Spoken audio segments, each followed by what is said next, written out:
کو بتاتے ہیں کہ ملک کے مختلف شہروں میں عید الاضحیٰ کس طرح سے اس کی نماز ادا کی گئی۔ سب سے پہلے بات کریں گے کرناٹک کی، جہاں بنگلورو میں صبح 6:30 بجے سے ہی مسجدوں میں عید کی نماز پڑھنے کا سلسلہ شروع ہو گیا تھا۔ بنگلورو کی سٹی جامع مسجد میں مولانا مقصود عمران رشادی نے عید الاضحیٰ کی نماز پڑھائی، اس کے بعد خطبہ پیش کیا۔ اس موقع پر سماجی فاصلے کے تحت صف بندی کی گئی تھی۔ مسجد میں سینیٹائزر، درجہ حرارت کے چیک کرنے کا پورا انتظام تھا۔ تمام نمازی چہروں پر ماسک پہن کر مسجد میں داخل ہوئے، خشوع و خضوع کے ساتھ عید کی نماز پڑھی گئی۔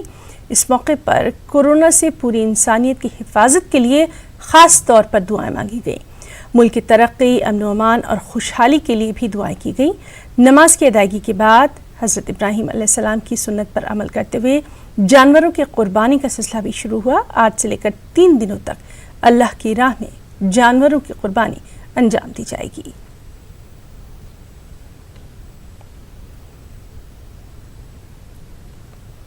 اس طرح